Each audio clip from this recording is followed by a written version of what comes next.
본문이 담겨 있는 이 유다서는 단 한 장으로 구성되어 있는 짧은 내용이지만 그 야고보의 형제 유다가 쓴 서신입니다. 비록 내용은 짧지만은 초대교회 시대에 나타난 이 잘못된 기독 사상에 대해서 대단히 강렬하고 준엄하게 권면하고 있는 내용입니다. 유다가 이런 경고를 하게 된 것은 초대교회 시대에 많은 성도들이 올바른 복음 위에 더욱더 강건하게 설 것을 권면하기 위한 목적으로 이 서신을 쓰게 됩니다. 이 유다서가 오늘 우리에게 주는 신학적인 메시지는 과연 뭘까? 바로 이 시대를 살아가는 여러분과 저에게 이 영적인 나태함, 영적인 게으름이 얼마나 위험한 것인가를 지적해주고 또 매일매일 우리가 무엇을 선택하며 또 무엇을 위해 싸워야 하는지를 새삼 일깨워주는 내용이라고 말씀드릴 수 있습니다. 자, 오늘 이 시간에는 이런 면에서 우리가 그동안 받은 은혜, 그 크신 사랑을 잘 받들어 나가려면 어떻게 하는 것일까? 우리가 은혜를 받고 귀한 말씀을 우리가 깨닫는 것도 중요하지만 사실 더 중요한 것은 그 이후에 우리의 삶이 더 중요하다고 봅니다. 저는 이 시간 크게 두 가지로 정리하려고 하는데 그 중에 첫 번째가 우리는 끝까지 자기를 지켜야 한다. 우리는 끝까지 자기 자신을 지켜야 한다는 거예요. 오늘 유다서 1장 21절에 이렇게 말씀하시죠. 하나님의 사랑 안에서 자기를 지키며, 하나님의 사랑 안에서 우리 자신을 지키라고 명령하고 있어요. 자, 그렇다면 구체적으로 우리가 지켜야 될 것이 무엇일까? 저는 크게 몇 가지 정리해 보니까 우리가 지켜야 될 것들, 첫 번째, 자기의 믿음을 잘 지켜야 합니다. 자기의 믿음을 잘 지켜야 한다. 너무나 쉬운 말씀 같지만 사실 이 말씀대로 준행하기가 그리 쉽진 않죠. 로마서 14장 22절에 보니까 바울이 이런 말씀합니다. 내게 있는 믿음을 하나님 앞에 스스로 가지고 있으라. 여기 내게 있는 믿음을 하나님 앞에서 스스로 가지고 있으래요. 이게 무슨 말씀이죠? 쉽게 말하면 자기의 믿음만큼은 하나님 앞에서 가지고 있어야 한다는 거예요. 그러니까 믿음이 얼마나 중요한가를 말씀하고 있는 거죠. 어떤 경우에도 그 믿음만큼은 반드시 우리가 갖고 있어야 한다. 그런 뜻이에요. 성도 여러분, 누구나 하나님을 그렇게 잘 믿었던 것이 실패이며 잘못됐다고 지적받을 수밖에 없는 상황 속에도 그럼에도 자기의 믿음을 잘 지켜나간다는 것은 결코 쉬운 일이 아닙니다. 여러분, 이 표현이 굉장히 중요해요. 다시 한번 제가 표현할게요. 누구나 하나님을 그렇게 잘 믿던 것이 실패이며 잘못되었다고 지적을 받을 수밖에 없는 상황 속이라도 자기의 믿음을 잘 지키는 것이 바로 성도의 본분이라는 거예요. 근데 이 본분을 지키기가 그렇게 쉽지가 않아요. 그렇죠? 대표적인 예를 제가 한번 드려볼게요. 구약의 욥기서에 보면 욥기 2장 9절 이하에 보면 욥의 아내가 자기 남편 욥에게 쏘아대는 막말을 하는 장면이 나와요. 그 이유는 뭐죠? 그렇게 믿었던 남편 욥이 하루아침에 모든 재산을 졸지에 다 잃어버려요. 그 수많은 가축들이 연하여 다 죽어 자빠졌어요. 뿐만 아니죠. 갑자기 사고가 생겨가지고 그의 집안에 지붕이 내려앉는 바람에 그 안에 있던 그 욥의 자식들이 10남매가 졸지에 몰살을 당하게 돼요. 이게 성경의 내용이고 하니까 그런가 보다 하지만 사실 현실로 우리가 대입해보면 이런 일이 있을 수가 없죠. 정말 끔찍한 일이고 너무너무 불행하고 어떻게 보면 저주에 가까운 사건들 아닙니까? 그렇게 10남매가 졸지에 죽었죠. 급기야는 욥의 건강마저도 문제가 생겨서 머리끝 정수리부터 발끝까지 욕창이 생긴 거예요. 엄청난 피부병이 생겨가지고 고름이 나오고 막 터져 나오고 진물이 범벅이 되고 가려워서 어쩔 줄 모르고 겨우겨우 생명이 붙어있는 이런 지경까지 간 욥.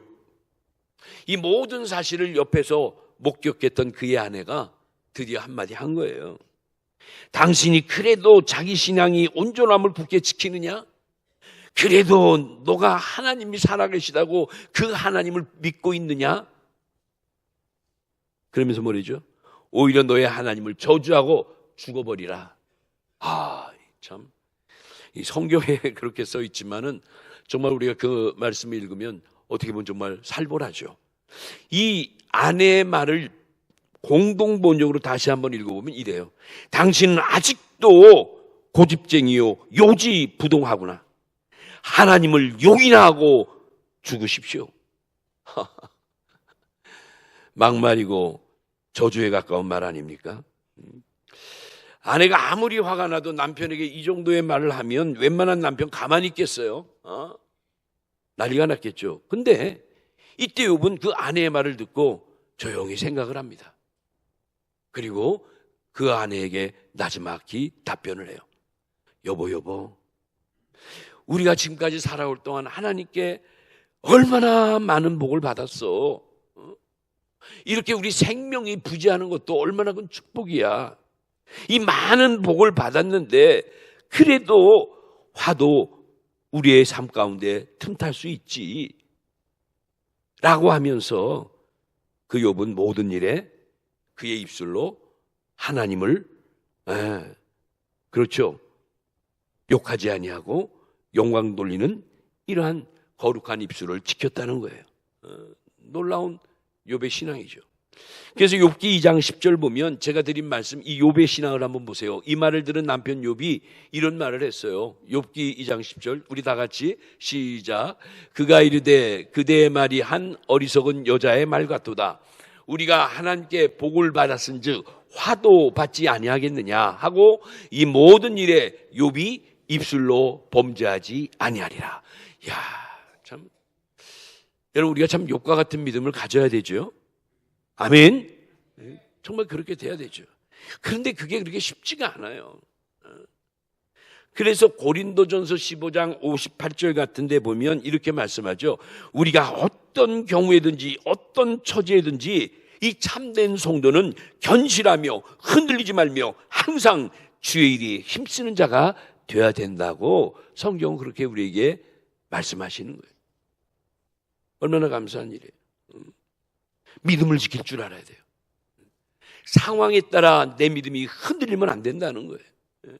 두 번째, 자기의 지위와 초소를 잘 지켜야 합니다. 뭘 지켜야 되는가? 첫째는 내 믿음을, 두 번째는 자기의 지위와 초소를 잘 지켜야 한다. 여러분, 우리 모두는 하나님이 우리에게 주신 각자의 지위와 또 자리가 있어요. 굉장히 중요해요. 하나님 나에게 맡겨주신 지위와 또 초소 또는 직분. 구약의 이사야서를 보면요, 자기의 지위와 초소를 지키지 못한 불행한 한 천사장의 이야기가 나옵니다. 이 말씀이 이사야 14장 12절에서 15절에 나오는 말씀인데, 거기 보면 아침의 아들 계명성에 대한 말씀이 나오죠. 너 아침의 아들 계명성이요, 어찌 그리 하늘에서 떨어졌으며 너 열국을 엎은 자요, 어찌 그리 땅에 찍혔는고. 여기 이제 계명성의 이야기가 나오는데, 이 계명성은 새벽 하늘에 반짝이는 그 금성을 가리키는 말이기도 하지만, 바로 이 계명성이 타락한 사랑의 전사장 루시퍼를 상징해요. 그래서 우리가 그 라틴어로 이 성경을 보면 아침의 아들 계명성 할 때 그 계명성을 라틴어로 번역할 때 루시퍼라고 번역을 해요. 이 루시퍼가 사랑의 천사장으로 알려져 있는데, 많은 천사들을 이끌어가는 천사장이 있잖아요. 여러 천사장 중에도 유독 이 루시퍼는 하나님 앞에 엄청 사랑을 받은 천사장이에요. 그래서 사랑의 천사장이란 별명이 있어요. 그런데 문제는 이 천사장이 하나님의 그렇게 큰 사랑을 받았는데 그만 그가 교만해져서 자기 위치를 지키지 못했어요. 참 이게 이제 문제죠. 하나님의 그 큰 사랑을 받으면 꼭 이렇게 마가 틈타요. 어둠이 역사하는 거예요. 이 루시퍼가 그 큰 사랑을 받고 점점 교만해지기 시작하더니 하나님이 계신 가장 높은 곳에 스스로 올라가서 하나님의 자리까지 넘보게 되는 거예요. 있어서는 안 될 일인데 결국 이 루시퍼가 타락하여 오늘날 사단의 기원이 된 거예요. 아주 중요한 대목이에요. 그래서 우리가 신학교에서 배울 때 사단론, 사단에 대한 과목을 공부할 때 바로 사단의 기원이 성경에 보면 사단의 출발이 어디 있는가? 그 핵심 구절이 이사야 14장 12절로 15절이에요. 이 계명성의 타락이 곧 사단의 시작이 되었다고 보는 거예요. 흔히 사단의 기원설이에요. 그 유다서 1장 6절에 보면 이런 말씀이 또 있어요. 또 자기 지위를 지키지 아니하고 자기 처소를 떠난 천사들을 큰 날의 심판까지 영원한 결박으로 흑암에 가두셨으며 라고 나와요. 이 유다서 1장 7절 말씀은 사실 그 이사야 14장의 계명성 사건에 연관이 두면서 이런 말씀을 하신 거죠. 자기 지위를 지키지 않고 자기의 처소를 떠난 천사의 최후가 어떻게 되는가를 지금 말씀하시는 거죠. 그러니까 우리가 믿음 생활할 때도 하나님이 나에게 주신 이 본래의 지위와 그 처소가 굉장히 중요해요. 내 신앙의 그 좌표를, 내 신앙의 그 처소를 잘 지켜나가야 돼요. 창세기 3장 10절 11절 보면 타락한 아담에게 바로 하나님이 찾아와서 아담아 내가 어디 있느냐 물으셨어요. 아니 하나님이 피조물 아담이 어디 있다고 어디 숨었다고 모르실 하나님이세요? 천지 만물을 창조하신 하나님이 알지 못하실 게 뭐 있겠어요? 그런데도 뻔히 아시면서도 범죄하고 숨어가는 그 아담을 부르신 거예요. 여기 아담아 내가 어디 있냐는 것은 실제적으로 그가 어디 있는가를 묻는 것보다도 영적으로 보면 아담에 있어야 될 영적인 처소를 이탈한 그 모습을 보면서 내가 있어야 될 자리가 어디인 줄 아느냐, 내가 어디 있느냐 그의 신앙의 자리를 물으신 거예요. 어떻게 보면 회개를 촉구하신 거예요. 여러분 우리 교회도 보면 교회 조직이 이제 당회가 있고 각 기관이 있고 또 기관의 임원 회장단이 있고 그렇죠? 또 남녀성교회 지구장 구역장이 있고 우리 시온 찬양대 또 우리 찬양단 또 주일학교 교사 그렇죠? 또 남성교회 성교 청년대학부 우리 어린 주일학교까지 기관이 구성되어 있고 또 여기에 또 뭐 주일마다 안내위원으로 식당 봉사위원으로 여러 가지 많은 일들을 우리가 맡고 있어요. 이건 어떻게 보면 하나님이 우리에게 주신 거룩한 자리예요, 자리. 또 한 가지는 교회는 또 어떤 면에서는 장로님, 권사님, 안수집사님, 서리집사님 또 우리 모든 병신도들 각자 하나님의 자녀로서의 거룩한 지위를 낮추신 거예요. 그러니까 우리가 하나님이 우리에게 주신 직분과 자기 자리를, 자기의 지위를 늘 제대로 지킬 줄 아는 거 상당히 중요해요. 지금 말씀드렸죠. 계명성이라는 사랑의 천사장이 결국 자기의 지위를 지키지 못하고 교만하다가 타락해버렸다 그랬어요. 그러니까 하나님이 우리에게 주신 본래의 자리와 지위를 잘 지켜나가면서 나를 건축하면 마침내 영생에 이룰 수 있다는 거. 이게 오늘 유다서의 가장 중요한 핵심 권면이기도 해요. 그렇죠. 이 계명성처럼 사랑은 엄청 받았는데 근데 그 사랑의 뜻을 이해하지 못하고 자기 직분과 지위를 제대로 지키지 못하다가 그냥 떨어지게 되면 모든 은혜를 다 깨뜨려 버리게 되면 어떻게 돼요? 첫째는 너무나 불행한 존재가 되고, 두 번째는 정말 허망한 인생이 되어버릴 수밖에 없는 거예요. 간혹 우리 주변에 보면 이런 안타까운 사연을 또 우리가 목격할 수가 있죠. 그러니까 이 신앙의 이 노정, 신앙의 과정이라는 것이 어떻게 보면 굉장히 예민한 거예요. 때마다 시마다 매일매일 매주 이 365일 1년 내내 평생 내내 정말 어떻게 보면 신앙의 긴장을 풀지 말고 나에게 맡겨진 그 자리와 지위를 잘 지켜가면서 나를 잘 건축하며 마침내 하나님이 원하시는 영생에까지 이르는 것 중요하죠. 자, 세 번째로 이런 면에서 자기의 영혼과 행실도 잘 지켜야 합니다. 자기의 영혼과 행실을 잘 지켜야 한다. 구약의 잠언서 19장 16절에 보면 이런 말씀이 있죠. 잠언서 19장 16절에 보면 계명을 지키는 자는 자기의 영혼을 지키거니와 자기의 행실을 삼가하지 아닌 자는 죽으리라. 이 말씀이 나와요. 계명을 지키는 자, 그래서 자기 영혼을 잘 지키는 자, 자기의 행실을 잘 삼가하며 이렇게 다스리는 자는 하나님의 놀라운 축복 가운데 살아갈 수 있지만 그렇지 못하면 무서운 말씀 나오죠. 죽으리라. 심판을 받는다는 거예요. 공동번역에 보니까 좀 쉽게 우리가 이해할 수 있어요. 이 말씀 그대로 공동번역에 보면 어떻게 되어 있죠? 계명을 지키는 사람은 제 목숨을 지키고 말씀을 허술히 여기는 사람은 살지 못하느니라. 제 목숨대로 살지 못한다. 무서운 말씀이에요. 그러니까 우리의 영혼과 우리 행실을 잘 지켜나가야죠. 자, 크게 두 번째 대지로 그렇다면 내 영혼과 행실을 잘 지키려면 어떻게 해야 되는가? 어떤 사람이, 과연 누가 자기의 영혼과 행실을 잘 지키는 자인가? 이것도 한번 성경 속에서 두 가지로 이렇게 정리해 봤어요. 첫째는 뭐냐면 때를 따라 돕는 말씀을 그대로 받고 그 말씀대로 준행하는 사람, 순종하는 사람이 바로 자기 영혼과 행실을 지키는 자예요. 이 첫 번째 잘 기억하세요. 때를 따라 주시는 말씀을 그대로 받으며 그 말씀대로 순종하는 사람. 설교가 쉽고 우리가 마음에 이렇게 익히기가 쉬운 표현 같지만 이대로 산다는 게 사실 쉽지 않잖아요. 주시는 말씀대로 때마다 시마다 허락된 말씀을 내가 온전히 영접하고 그 말씀대로 준행하며 살아간다는 거. 그렇죠?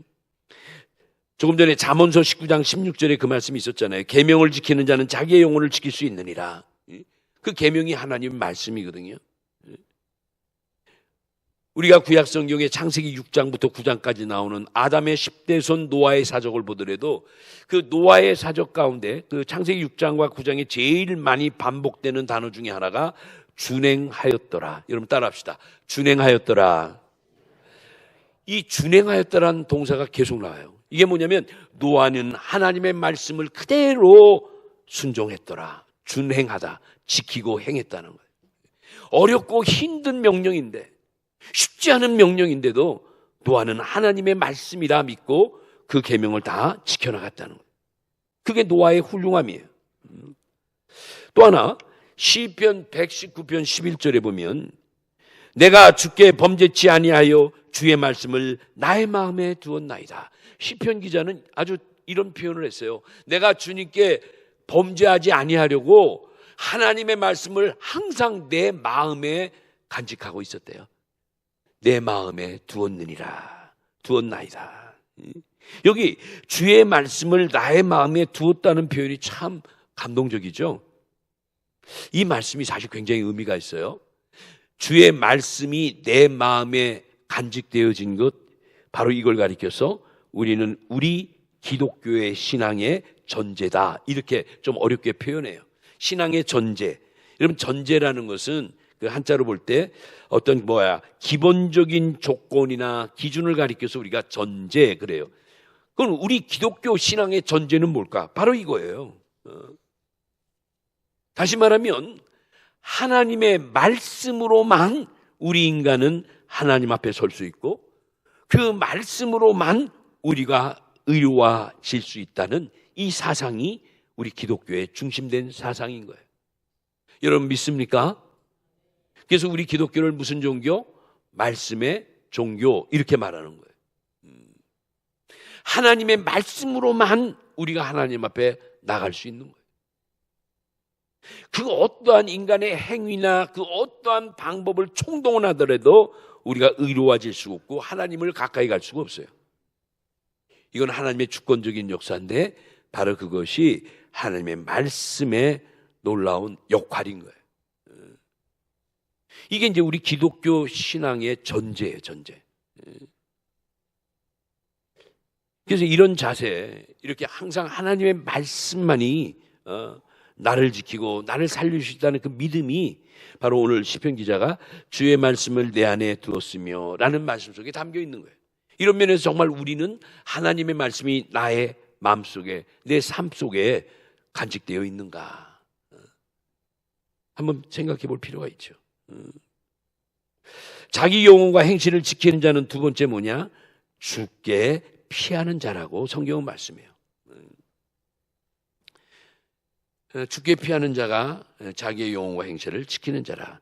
이 말씀이 시편에 나오는데요. 시편 25편 20절에 보면 시편 25편 20절 우리 다 같이 한번 읽어보죠. 다 같이 시작. 내 영혼을 지켜 나를 구원하소서. 내가 죽게 피하오니 수치를 당하지 않게 하소서. 여러분 내 영혼을 지킬 수 있는 것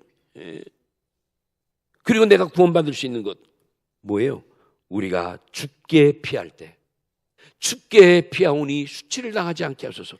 여러분 사실 우리는 수많은 어둠 속에 살아가지만 오직 우리가 그 어둠의 역사를 피하고 내 영혼을 지킬 수 있는 것은 누구에게 피해야? 하나님 아버지께 피해야 수치를 당하지 않을 수치를 면케 되는 거예요.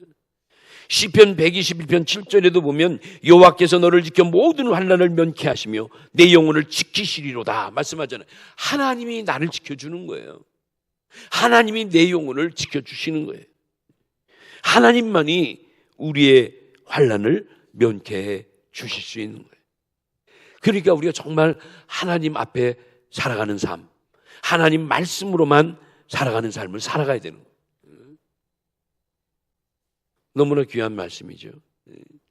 이 한 주간은 우리가 좀 이 말씀을 가지고 오늘 유다서에서 우리를 바르게 세워나가고 우리가 올바르게 내 삶을 건축하기 위한 그 방법 가운데 주신 이 권면의 말씀을 잘 기억하면서 오늘 말씀을 이해했으면 너무너무 좋겠어요. 오늘 본문 유다서 1장 가운데 이제 21절 본문에 이렇게 나오죠. 여기 한번 다 같이 여기 보니까 하나님의 사랑 안에서 자기를 지키며 영생에 이르도록 우리 주 예수 그리스도의 긍휼을 기다리라. 예전에는 하나님의 사랑 안에서 자신을 건축하며 정말 우리가 우리 스스로를 잘 세워나가고 건축해야 하고 우리가 지켜나가야 돼요. 근데 여기 중요한 게 예수 그리스도의 긍휼을 기다리라 이렇게 나오는데 여기 예수 그리스도의 긍휼이 뭘 뜻하는가? 쉽게 말하면 한마디로 말하면 예수 그리스도의 긍휼은 하나님 아버지의 사랑이에요. 하나님 아버지의 사랑이다. 여러분 우리가 오늘날까지 정말 하나님 아버지의 사랑을 얼마나 많이 받았어요. 아마 우리가 뒤를 돌이켜 내 돌아온 삶을 살아보면 아마 손으로 꼽을 수 없을 정도로 엄청난 은혜와 축복과 사랑을 받았을 거예요. 그런데 하나님이 우리에게 베푸신 사랑 가운데 가장 큰 사랑은 뭘까? 여러 가지 우리 개인적으로 너무너무 많겠지만 가장 대표적인 건 뭐냐? 여러분과 저를 위해서 하나님이 이처럼 사랑하사 바로 독생성자 예수 그리스도를 이 땅에 보내주신 이 성육신의 사건이야말로 하나님 사랑의 절정의 사건인 줄로 믿습니다.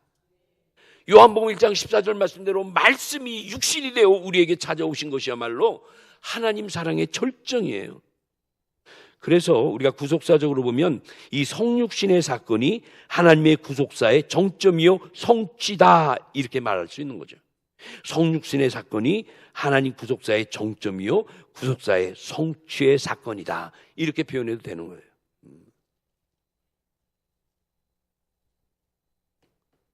바로 나 같은 또 여러분과 저와 같은 사람들 위해서 하나님이 친히 인간되어 찾아오셔서 십자가에서 피 흘려주시고 그리고 구속의 은혜를 베풀어 주신 그 은혜와 그 크신 사랑을 우리가 어찌 잊을 수 있겠습니까? 바라고 나옵기는 우리의 삶 속에 아무리 영적인 폭풍이 몰아쳐오고 엄청난 이런 흔듦의 역사, 지진의 역사가 엄습해 온지라도 우리는 끝까지 오늘까지 받은 말씀, 오늘까지 받은 은혜, 오늘까지 받은 그 크신 아버지의 사랑을 기억하면서 이를 부여잡고 끝까지 사랑 안에 머무르는 이러한 자, 바로 그러한 자가 자기를 지킬 수 있는 자라는 것이 바로 유다서의 결론이에요. 바라기는 그동안 받았던 모든 은혜, 그 크신 하나님의 사랑을 기억하면서 우리 모든 성도들, 우리 소속된 우리 성도들 한 영혼도 우리 장년부 나이 많으신 이러한 또 장로님부터 저 어린 우리 유년부 어린아이까지 우리 교회 성도들은 절대 흔들림 없이 이 좋은 계절에 더욱 은혜 충만, 말씀 충만하면서 자기 자신을 잘 지켜나가서 마침내 영생에 이르는 놀라운 축복받는 우리 성도들이 다 되시기를 예수님의 이름으로 축원합니다.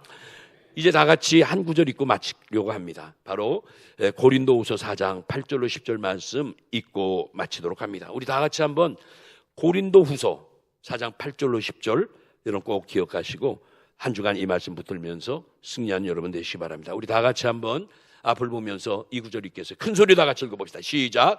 우리가 사방으로 우겨섬을 당하여도 쌓이지 아니하며 답답한 일을 당하여도 낙심치 아니하며 박해를 받아도 버림받지 아니하며 거꾸로 뛰임을 당하여도 망하지 아니하고 우리가 항상 주의 예수의 죽음을 몸에 짊어짐은 예수의 생명이 또한 우리 몸에 나타나게 하려 함이라. 아멘. 얼마나 귀한 말씀이에요. 이 한 주간도 이 말씀 또 오늘 주신 유다서의 말씀 붙들고 승리해 나가는 온 성도들 되시길 바랍니다.